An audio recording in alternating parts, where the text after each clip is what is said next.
ಬಿಜೆಪಿಯಲ್ಲಿ ಯತ್ನಾಳ್ ಮತ್ತು ವಿಜಯೇಂದ್ರ ಬಣದ ಸಂಘರ್ಷ ತಾರಕಕ್ಕೆ ಹೋಗ್ತಾ ಇದೆ. ಇವತ್ತು ಚಾಮುಂಡೇಶ್ವರಿಗೆ ಪೂಜೆಯನ್ನ ಸಲ್ಲಿಕೆ ಮಾಡಿದ್ರು ಮೈಸೂರಿನಲ್ಲಿ. ಈ ಪೂಜೆಯ ಬಳಿಕ ಹಲವಾರು ವಿಚಾರಗಳನ್ನ ನಾಯಕರುಗಳು ಪ್ರಸ್ತಾಪ ಮಾಡಿದ್ರು. ವಿಜಯೇಂದ್ರ ಬಣದ 30ಕ್ಕೂ ಹೆಚ್ಚು ಮುಖಂಡರು ನಮ್ಮ ಪಕ್ಷದ ಒಳಗೆ ಹೊರಗೆ ಶತ್ರುಗಳ ಕಾಟ ಹೆಚ್ಚಾಗಿದೆ, ಶತ್ರು ಸಂಹಾರಕ್ಕಾಗಿ ಪ್ರಾರ್ಥಿಸಿದ್ದೀವಿ ಅಂತ ಹೇಳಿದ್ರು. ನಿನ್ನೆ ಗಣೇಶನಿಗೆ, ಇವತ್ತು ಚಾಮುಂಡಿ ತಾಯಿಗೆ. ಇವರ ಪಕ್ಷದಲ್ಲೇ ಸರಿ ಇಲ್ಲ ಅಂದಾಗ ತಾಯಿ ಏನ್ ಮಾಡ್ತಾರೆ? ಯತ್ನಾಳ್ ರೀತಿ ಹಾರಾಡಿದಂತಹ ಬಹಳಷ್ಟು ಮಂದಿ ಮನೆ ಸೇರ್ಕೊಂಡಿದ್ದಾರೆ ಅಂತ ಬಿಸಿ ಪಾಟೀಲ್ ಹರಿಹಾಯ್ದ್ರು. ಆದಷ್ಟು ಬೇಗ ಪಕ್ಷದಿಂದ ಯತ್ನಾಳ್ ಉಚ್ಚಾಟನೆ ಆಗಲಿದೆ.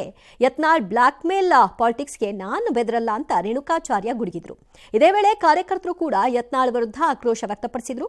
ಬಾಗಲಕೋಟೆಯಲ್ಲಿ ಯತ್ನಾಳ್ ಜೊತೆ ವಕ್ಫ್ ವಿರೋಧಿ ಸಭೆ ನಡೆಸಿದ ಪ್ರತಾಪ್ ಸಿಂಹ ವಿಜಯೇಂದ್ರ ಬಣಕ್ಕೆ ತಿರುಗೇಟು ಕೊಡುವ ಕೆಲಸ ಮಾಡಿದ್ರು. ಈ ಮಧ್ಯೆ ವಿಜಯೇಂದ್ರ ದೆಹಲಿಗೆ ತೆರಳಿದ್ದಾರೆ. ಆದರೆ ಬಿಜೆಪಿ ಹೈಕಮಾಂಡ್ ಭೇಟಿ ಬಗ್ಗೆ ಯಾವುದೇ ಸ್ಪಷ್ಟತೆ ಇಲ್ಲ. ಈ ಬೆಳವಣಿಗೆ ಸಹಜವಾಗಿ ಕಾಂಗ್ರೆಸ್ಗೆ ಆಹಾರ ಆಗಿದೆ. ಭಾರತೀಯ ಜನತಾ ಪಕ್ಷದಲ್ಲಿ ಕೆಲವು ದುಷ್ಟಶಕ್ತಿಗಳು ನಮಗೆ ಆಂತರಿಕವಾಗಿ ಬಾಹ್ಯವಾಗಿ ಕಾಡ್ತಾ ಇದ್ದಾವೆ. ಆ ದುಷ್ಟಶಕ್ತಿಗಳ ನಿಗ್ರಹ ಆಗಬೇಕು. ನಾವೆಲ್ಲ ತಾಯಿ ಆಶೀರ್ವಾದಕ್ಕೆ ಬಂದಿದ್ದೀವಿ. ನೋಡಿ, ಎಂತೆಂಥವರು ಏನೇನೋ ಆಗಿ ಹೋಗಿದ್ದಾರೆ ಪಕ್ಷದಲ್ಲಿ. ಯಾರು ಜಿಗಿದಾಡಿದವರು, ಉದ್ದ ಹರಿದಾಡಿದವರು, ನಾನು ಜಗ್ಗಲ್ಲ ಬಗ್ಗಲ್ಲ, ನಾನು ಹಾಗೆ ಹೀಗೆ ಅಂತ ಅಂದವರು ಕತೆ ಏನಾಗಿ ಇವತ್ತು ಮೂಲ ಗುಂಪಾಗಿ ಠೇವಣಿ ಕಳ್ಕೊಂಡು ಮನೇಲಿ ಕೂತ್ಕೊಂಡಂಥದ್ದು ತಮ್ಮೆಲ್ಲರಿಗೂ ಗೊತ್ತಿದ್ದಂಥ ವಿಷಯ ಇದೆ. ಹಣ ಉಚ್ಚಾಟನೆ ಮಾಡ್ತಾರೆ. ಕಾದ್ ನೋಡಿ, ವೇಕೆನ್ಸಿ. ನಾವು ಇವತ್ತು ದೇವಿ ಪ್ರಾರ್ಥನೆ ಮಾಡಿದ್ವಿ. ಆಂತರಿಕ ಅಂದ್ರೆ ಒಳಗಿನ ಕೆಲವು ದುಷ್ಟಶಕ್ತಿಗಳು, ಬಾಹ್ಯ ಅಂದ್ರೆ ಹೊರಗಿನವರು ಕಾಂಗ್ರೆಸ್, ಅದನ್ನ ಸಂಹಾರ ಮಾಡಲಿ ಅಂತ ಹೇಳ್ತೀವಿ. ಮತ್ತು ಮುಲಾಜಿಲ ಶಿಸ್ತು ಕ್ರಮ ಜರುಗಿಸುವ ಹುಲಿಯಲ್ಲ, ಸ್ವಯಂ ಘೋಷಿತ ನಾಯಕ, ಇಂದು ಹುಲಿ ಅಲ್ಲ ಇಲಿ ಸಾರಿ ಸೇರಿ ಹೇಳ್ತೀವಿ. ಇಂಥ ಬ್ಲಾಕ್ ಮೇಲ್ ರಾಜಕಾರಣ ಕೈ ಬಿಡಬೇಕು. ನನ್ನ phone number, cell number status ಹಾಕಿ ನನಗೆ ರಾತ್ರಿಯಿಂದ ತಟ್ ಕರೆ ಬಂದ ಸತ್ಯ. ನಾನು ಜಗ್ಗಲ್ಲ ಬಗ್ಗಲ್ಲ. ಮಾತಾಡಾದ್ಮೇಲೆ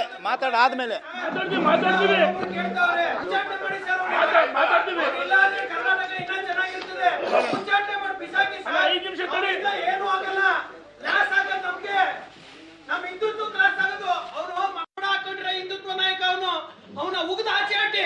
ಸರ್, ನೀವು ಮೈಸೂರಲ್ಲಿ ಬಂದು ಪ್ರೆಸ್ ಮೀಟ್ ಮಾಡ್ತೀರಾ, ಅವರು ಬೀದರ್ ಕುಂತ್ಕೊಂಡು ಪ್ರೆಸ್ ಮೀಟ್ ಮಾಡ್ತಾರೆ.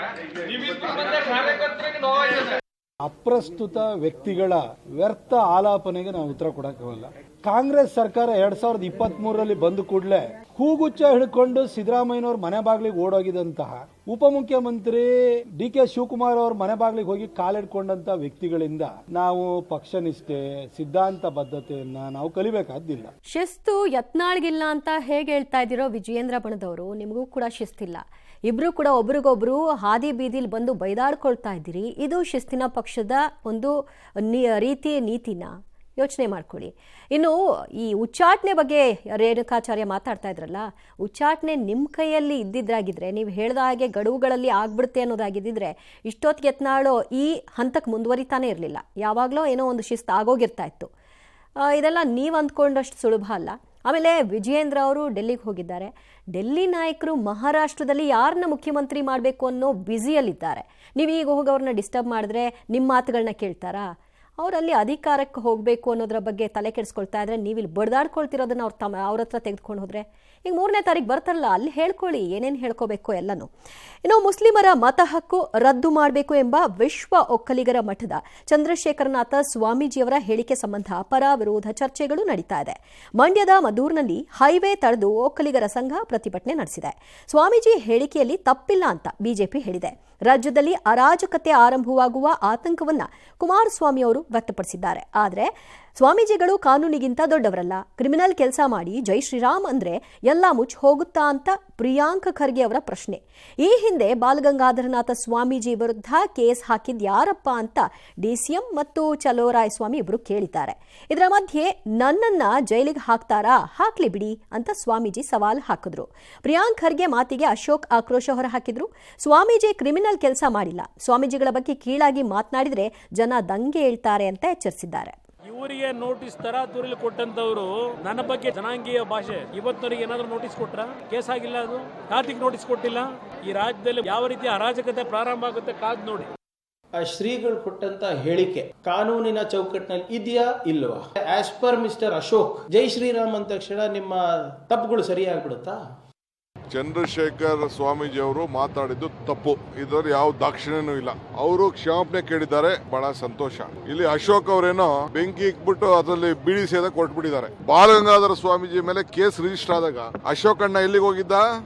ಕೊಟ್ಟಿದ್ದಾರೆ, ನನಗೆ ಹುಷಾರಿಲ್ಲ, ಇಲ್ಲೇ ಏನೋ ಮಾಡ್ತೀವಿ ಅಂತ ಹೇಳಿದ್ರು. ಹಿಡ್ಕೊಂಡು ಹೋಗ್ತಾರ, ಹೋಗ್ಲಿ ಜೈಲ್ಗೆ ಹೋಗೋದು, ಅದಕ್ಕೇನಂತೆ, ಏನಾಗ್ತದೋ ಅದಕ್ಕೆ ನಾವು ತಲೆ ಬಾಗ್ಬೇಕಲ್ಲ. ಅವ್ರ ಮನಸ್ಸಿಗೆ ಬಂದಂಗೆ ಅವ್ರು ಮಾಡ್ಕೊಂಡಿದ್ದಾರೆ, ಏನಾಗ್ತದೋ ಭಗವಂತ ನಿಶ್ಚಯ ಅಂತ ಸುಮ್ಮನೆ ಇದೆ. ವಿಧಾನಸೌಧದಲ್ಲಿ ಪಾಕಿಸ್ತಾನ ಜಿಂದಾಬಾದ್ ಅಂತ ಕೂಗುದ್ನಲ್ಲ, ಅವನು ಕ್ರಿಮಿನಲ್. ಆದರೆ ನೀವು ಈ ಕ್ರಿಮಿನಲ್ ವ್ಯಾಖ್ಯಾನವನ್ನು ಯಾರಿಗೆ ಮಾಡ್ತಾ ಇದ್ರಿ? ಸ್ವಾಮೀಜಿಗ? ಒಂದು ಸಮುದಾಯದ ಸ್ವಾಮೀಜಿಗಳನ್ನು ನೀವು ನಡೆಸ್ಕೊಳ್ಳುವಂತಹ ರೀತಿ ಇದೆ.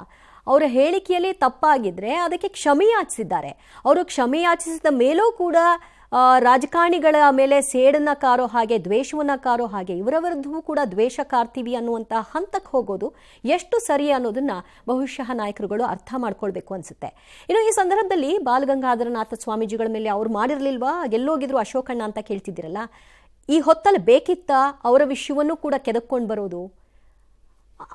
ಆಗಿದ್ದನ್ನು ಮತ್ತೆ ತಗೊಂಡು ಬಂದು ಅವ್ರು ಮಾಡಿರಲಿಲ್ವಾ, ನಾವೇನು ಮಾಡಿದ್ದೀವಿ ನೋಡಿ ಅಂತ ನೀವು ತಾಳೆ ಹಾಕಿ ನೋಡೋದಾದರೆ ನೀವು ಅವರಿಗೆ ಯಾವ ರೀತಿಯಾಗಿ ಭಿನ್ನ ಅನ್ನಿಸ್ಕೊಳ್ತೀರಿ ಎಲ್ಲ ವಿಚಾರಗಳಲ್ಲೂ ಕೂಡ. ಈ ವಿಷಯ ಪರ್ಟಿಕ್ಯುಲರ್ ಅಲ್ಲ ಅಂತ ಎಲ್ಲ ವಿಷಯಗಳಲ್ಲೂ ಕೂಡ ಅವ್ರು ಮಾಡಿರಲಿಲ್ವಾ, ಇದೇನು, ಇದು ಮಾಡಿರಲಿಲ್ವಾ, ಅದೇನು ಅನ್ನುವಂಥ ಪ್ರಶ್ನೆಗೆ ಬರೋದಾದರೆ ಏನಿದು? ಹಾಗಿದ್ರೆ ಜನ ನಿಮ್ಮನ್ನು ಆಯ್ಕೆ ಮಾಡೋದೇನಕ್ಕೆ? ನಿಮ್ಮಲ್ಲೇನೋ ಒಂದು ಡಿಫ್ರೆನ್ಸ್ ನೋಡಬೇಕು ಅಂತ ಏನೋಪ್ಪ. ಇನ್ನು ಬಾಣಂತಿಯರ ಸರಣಿ ಸಾವಿನ ವಿಚಾರಕ್ಕೆ ಸಂಬಂಧಪಟ್ಟ ಹಾಗೆ ಕುಟುಂಬಗಳು ತಬ್ಬಲಿಯಾಗಿವೆ. ಮನೆ ಹೆಣ್ಮಕ್ಳನ್ನ ಕಳೆದುಕೊಂಡ ಕುಟುಂಬಗಳು ಏನ್ ಮಾಡುವುದು ಅಂತ ಗೊತ್ತಾಗದೆ ಕಣ್ಣೀರಲ್ಲಿ ಕೈ ತೊಳಿತಾ ಇವೆ. ಅನಾಥ ಭಾವ ಇಡೀ ಕುಟುಂಬವನ್ನ ಆವರಿಸಿದೆ.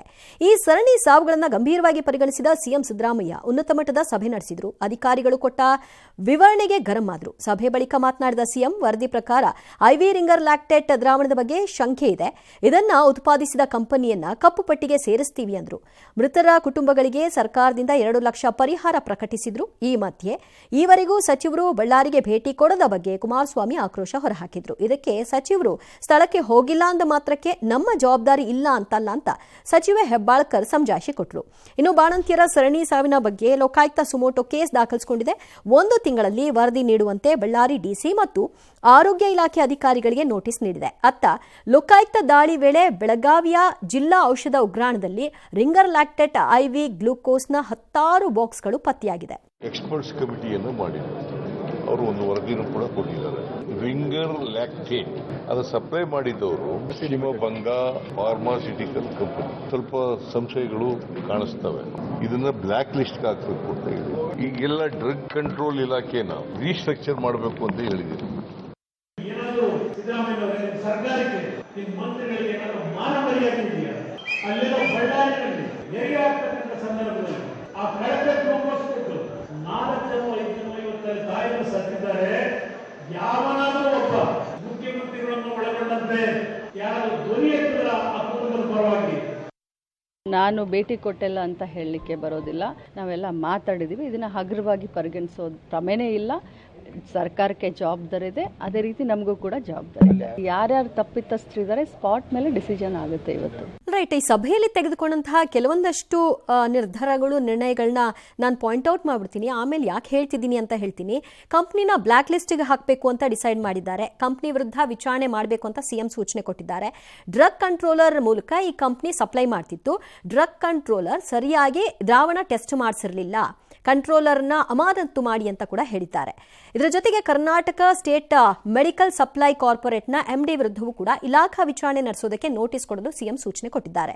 ರಿಂಗರ್ ಲ್ಯಾಕ್ಟೇಟ್ ದ್ರಾವಣವನ್ನ ಯಾರ್ಯಾರು ಸಪ್ಲೈ ಮಾಡಿದ್ದಾರೋ ಎಲ್ಲವನ್ನ ವಾಪಸ್ ಪಡೆಯಲು ಸಿಎಂ ಸೂಚನೆ ಕೊಟ್ಟಿದ್ದಾರೆ. ಈ ಪಾಯಿಂಟ್ ಓಕೆ.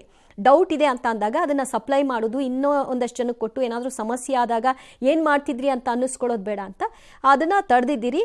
ಆ ಪಾಯಿಂಟ್ವರೆಗೂ ಓಕೆ. ಆದರೆ ಇಡೀ ಈ ಸಾರಾಂಶವನ್ನು ಗಮನಿಸ್ತಾ ಇದ್ರೆ, ನಿರ್ಣಯಗಳನ್ನ ಗಮನಿಸ್ತಾ ಇದ್ರೆ, ಕಂಪ್ಲೀಟ್ ಆಗಿ ನೀವು ಆ ಕಂಪನಿಯ ವಿರುದ್ಧ, ಆ ಕಂಪನಿಯಿಂದ ಬಂದಂತಹ ಆ ದ್ರಾವಣದ ವಿರುದ್ಧವಾಗಿ ನಿರ್ಣಯಗಳನ್ನ ತೆಗೆದುಕೊಂಡಿದ್ದೀರಿ. ಆರಂಭದಲ್ಲಿ ನೀವು ಏನು ಹೇಳಿದ್ರಿ? ವೈದ್ಯರ ಲೋಪಗಳು ಇಲ್ಲ ಅಂತ. ಆಲ್ ರೈಟ್, ನಿಮಗೆ ಸಿಕ್ಕಿರುವ ಮಾಹಿತಿಯ ಪ್ರಕಾರವಾಗಿ ಅದನ್ನು ಹೇಳ್ತಿದ್ದೀರಿ, ಆಕ್ಸೆಪ್ಟ್ ಮಾಡೋಣ. ಆದರೆ ದ್ರಾವಣ ವಿಷಯಕ್ಕೆ ಬಂದಾಗ ಏನು ಹೇಳಿದ್ರಿ? ಅದನ್ನು ಟೆಸ್ಟಿಗೆ ಕಳಿಸಿದ್ದೀವಿ, ಟೆಸ್ಟ್ ರಿಪೋರ್ಟ್ ಬರಬೇಕು. ಇವತ್ತು ಹೇಳಿದ್ದೀರಿ 9 ದಿನ ಆಗುತ್ತೆ ಟೆಸ್ಟ್ ರಿಪೋರ್ಟ್ ಬರೋಕೆ ಅಂತ. ಟೆಸ್ಟ್ ರಿಪೋರ್ಟ್ ಬರೋದ್ರ ಮುಂಚಿತವಾಗಿ ಇದೇ ಆಗಿದೆ ಅಂತ ನಿರ್ಧಾರಕ್ಕೆ ಬಂದದ್ದು ಹೇಗೆ? ಇಷ್ಟೆಲ್ಲ ಡಿಸಿಷನ್ಸ್ಗಳನ್ನ ತಗೊಂಡಿದ್ದೀರಲ್ಲ, ಅಂದರೆ ನೀವೆಲ್ಲರೂ ಕೂಡ ಫೋಕಸ್ಡ್ ಆಗಿದ್ದೀರಿ ಅದೇ ತಪ್ಪು ಅಂತ. ರಿಪೋರ್ಟ್ ಬರೋಕ್ಕೂ ಮುಂಚೆನೇ ಒಂದು ಡಿಸಿಷನ್ಗೆ ಬಂದುಬಿಟ್ಟಿದ್ದೀರಿ, ಅದರಿಂದನೇ ಆಗಿರೋದು ಅಂತ. ನಾನು ಈ ಕಂಪ್ನಿ ಪರವಾಗೂ ಅಲ್ಲ, ಇದು ಸಪ್ಲೈ ಆಗಬೇಕಿತ್ತು ಅಂತಲೂ ನಾನು ಹೇಳ್ತಿಲ್ಲ. ಆದರೆ ಯಾರ್ಯಾರ ವಿರುದ್ಧವಾಗಿ ಕ್ರಮ ತೆಗೆದುಕೊಳ್ತೀರಿ ಅಂತ ಹೇಳ್ತಾ ಇದ್ದೀರಲ್ಲ, ಅದು ಕಂಪ್ಲೀಟ್ ಆಗಿ ಆ ಕಂಪನಿ ಮೇಲೆ ತೋರಿಸಿದ ಹಾಗೆ ಕಾಣಿಸ್ತಾ ಇದೆ. ನಾಳೆ ರಿಪೋರ್ಟ್ ಇದೇ ಇದ್ರೆ ಏನು ಮಾಡೋದು? ಹಾಗಾದರೆ ಸಾವಾಯ್ತಲ್ಲ, ಅದರ ಬಗ್ಗೆ ಯೋಚನೆ ಮಾಡಬೇಕು. ಮುಂದಾಗದೇ ಇರೋ ಹಾಗೆ ತಡೆಯುವಂತಹ ಪ್ರಯತ್ನಗಳಾಗಬೇಕು. ಸುಮ್ಮನೆ ನಮ್ಮ ಮೇಲೆ ಬರೋದ್ರಿಂದ ತಪ್ಪಿಸ್ಕೊಂಡು ಯಾರ್ದೋ ಹೆಗಲಿಗೆ ಹಾಕ್ಬಿಡೋಣ ಅನ್ನುವಂಥ ನಿರ್ಧಾರಕ್ಕೆ ಬರಬಾರ್ದು.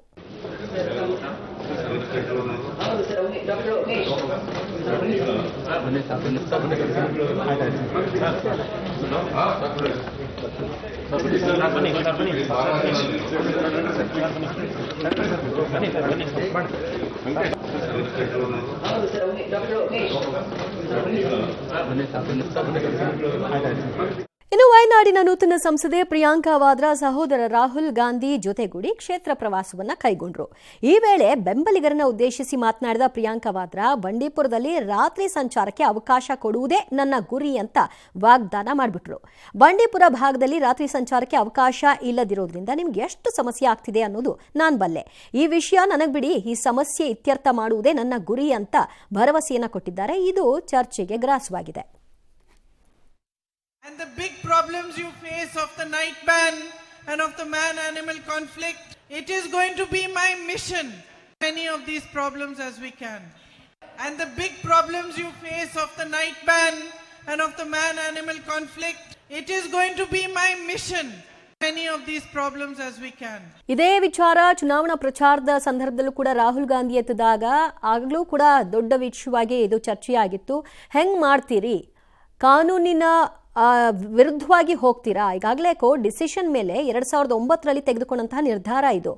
ಯಾಕೆ ವನ್ಯಜೀವಿ ಸಂರಕ್ಷಣೆ ಆಗಬೇಕು, ಸಂಘರ್ಷಗಳನ್ನ ತಡಿಬೇಕು, ಟಿಂಬರ್ ಮಾಫಿಯಾಗಳಾಗುತ್ತೆ ಅದನ್ನೆಲ್ಲ ತಡಿಬೇಕು ಅನ್ನುವಂತಹ ಏಕೈಕ ಉದ್ದೇಶವನ್ನು ಇಟ್ಕೊಂಡು ಒಂದು ಒಳ್ಳೆ ಉದ್ದೇಶದಿಂದ ಇದನ್ನ ಬ್ಯಾನ್ ಮಾಡಿದ್ರಿ.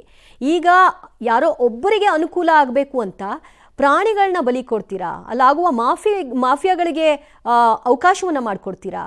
ಈಗ ಇಲ್ಲಿ ಮುಖ್ಯಮಂತ್ರಿಗಳು ಉಪಮುಖ್ಯಮಂತ್ರಿಗಳ ಜೊತೆ ಮಾತಾಡಿ ಅದನ್ನು ಮಾಡಿಸ್ತೀನಿ ಅಂದಿದ್ದಾರೆ. ಅಂದರೆ ಡೆಲ್ಲಿ ನಾಯಕರು ಹೇಳಿದ ತಕ್ಷಣ ಇಲ್ಲಿ ಅವ್ರು ತಲೆಬಾಗ್ಬಿಡ್ತಾರೆ, ಕೊಟ್ಬಿಡ್ತಾರೆ ಅಂತನಾ? ಇದೆಲ್ಲ ಆಗೋದ್ರ ಬಗ್ಗೆ ತಡಿಬೇಕು, ಅದರ ಆಲೋಚನೆ ಏನಿಲ್ವಾ? ನೋಡೋಣ ಯಾವ ರೀತಿ ನಿರ್ಧಾರ ತೆಗೆದುಕೊಳ್ತಾರೆ ಅಂತ ಗೊತ್ತಾಗಬೇಕಲ್ಲ ಮುಂದಿನ ದಿನಗಳಲ್ಲಿ. ಅಲ್ಲಿ ಹೇಳಿದ ತಕ್ಷಣ ಇಲ್ಲಿ ಆಗೋಗ್ಬಿಡುತ್ತಾ? ಯಾಕಂದರೆ ಈ ಹಿಂದೆ ವಯನಾಡಲ್ಲಿ ಫ್ಲಡ್ ಆದಂತಹ ಸಂದರ್ಭದಲ್ಲಿ ಅವ್ರಿಗೆ ದುಡ್ಡು ಕೊಡಬೇಕು ಅಂತ ರಾಹುಲ್ ಗಾಂಧಿ ಅವರು ಹೇಳಿದ್ರು, ಇವ್ರು ತಕ್ಷಣ ಕಳಿಸಿದ್ರು. ಆಮೇಲೆ ಒಂದಷ್ಟು ಸಮಜಾಯಿಷಿಗಳಾಯಿತು. ಈಗಲೂ ಅಂಥದ್ದೇ ಸಮಜಾಯಿಷಿ ಆಗುತ್ತಾ ಅಥವಾ ಇಲ್ಲ ನಮ್ಮ ನಿರ್ಧಾರಕ್ಕೆ ನಾವು ಬದ್ಧರಾಗಿದ್ದೀವಿ, ಕೋರ್ಟ್ ಡಿಸಿಷನ್ ಫೈನಲ್ ಅಂತ ಹೇಳ್ತಾರಾ ಅಂತ ವೇಟ್ ಮಾಡೋಣ.